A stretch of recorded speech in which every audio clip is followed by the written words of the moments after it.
This will lead us to step 11, which is to solve for the unknown value. Now, again, just to give you some context, we're trying to figure out the rate in which the water level is rising in this fish tank, for example, 1. All the hard work has been done. Now we're just going to finish the problem out. We left off with 0.3 equals 6 times dHdt. You can think of dHdt as just a variable. As I said before, you could just think of it as h prime. However, it's with respect to t, so you could maybe write it as h prime of t, but it's just a single variable which represents the rate in which the water level is rising. To get it by itself, you divide both sides by 6.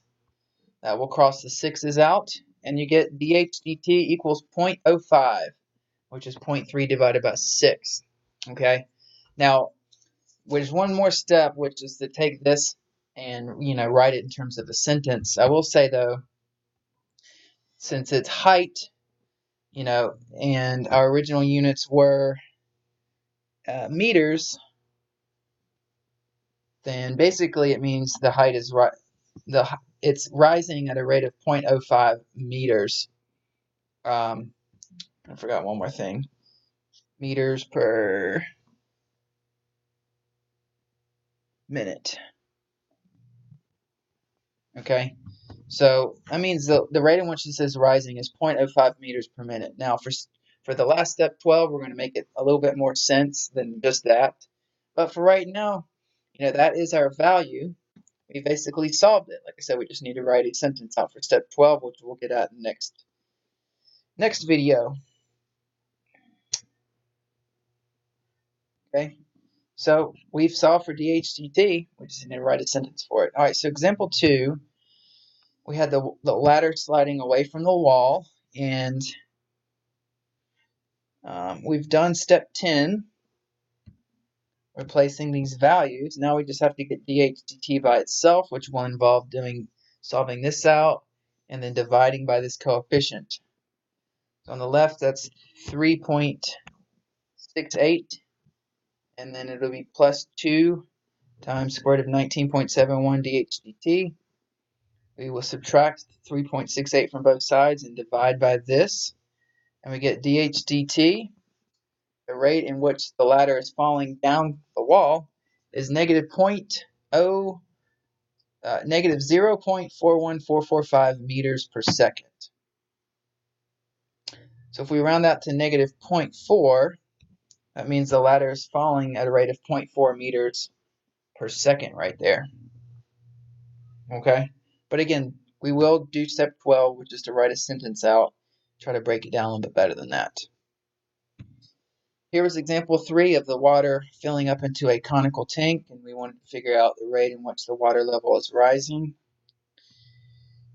We got to this point, step 8, and we just need to get the variable by itself. 9 and 10 was not steps 9 and 10 was not necessary. So we basically just need to divide both sides by all of that. Now this can be simplified if you want first to 12 pi over 3, which is just 4 pi. So basically, to get dHdt by itself, again, step 7 is to solve for the unknown value, in this case dHdt. Now we can just divide both sides by 4 pi. And we get 3 over 2 pi is equal to dHdt. Again, we want to break that down into a sentence for step 12.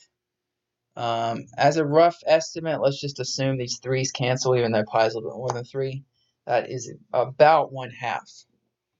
So the rate in which this water level is increasing is about 1/2 of a meter per minute.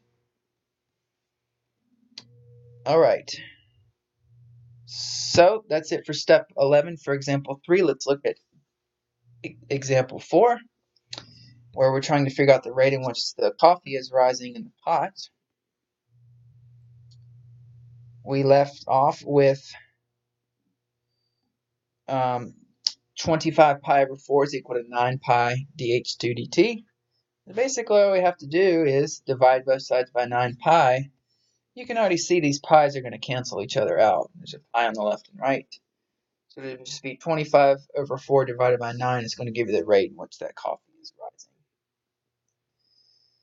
Alright, so like I said, these pi's are just going to cancel out. We just have to simplify 25 over 36 in terms of some kind of percentage. It's about 66% as far as I know, or 0.66. We can round that to 0.7. So basically what that means is the coffee in the pot is rising 0.7 inches per, and I do have to be careful about my time here, per minute since it was originally per minute. So basically, the coffee in the pot is rising 0.7 inches per minute. Makes sense. I make coffee every morning. It seems about right for coffee filling up in a pot. But again, that'll lead us to our last step, which is to write a sentence that makes sense, that's readable, that answers the question thoroughly. So that's it for example 11. You're just getting the variable by itself and figuring out what that decimal or whole number is, and making sure you have your units as well. So if you have any other questions about step 11, which is solving for the unknown value, let me know.